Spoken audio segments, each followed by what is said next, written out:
ప్రభుత్వం వచ్చే నెలలో ప్రవేశపెట్టనున్న బడ్జెట్పై కసరత్తును ఇవాళ్టి నుంచి వేగవంతం చేయనుంది. సీఎం రేవంత్ రెడ్డి బడ్జెట్ ప్రతిపాదనలపై ఇప్పటికే పలు దఫాలు సమీక్షించి మార్గనిర్దేశం చేశారు.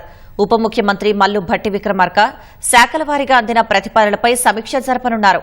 రహదారులు, భవనాలు, సినిమాటోగ్రఫీ, రవాణా, బీసీ సంక్షేమ శాఖలు సమర్పించిన ప్రతిపాదనలపై సమీక్ష జరపనున్నారు.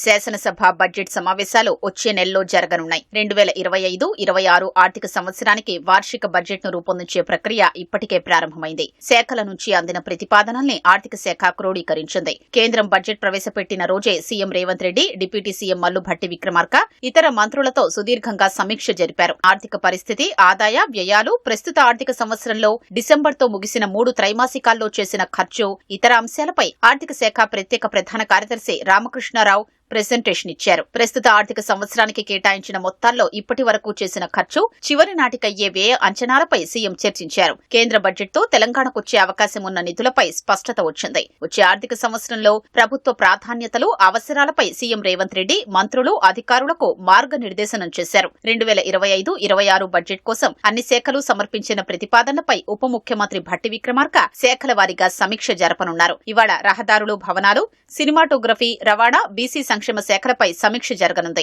ఈ భేటీలో ఆయా శాఖల మంత్రులు, ఆర్థిక శాఖ అధికారులు పాల్గొంటారు. రేపు వ్యవసాయం, అనుబంధ శాఖల సమీక్ష జరగనుంది. ఈ సమీక్షల తర్వాత బడ్జెట్ అంచనాలకు ప్రభుత్వం తుది రూపు ఇవ్వనుంది.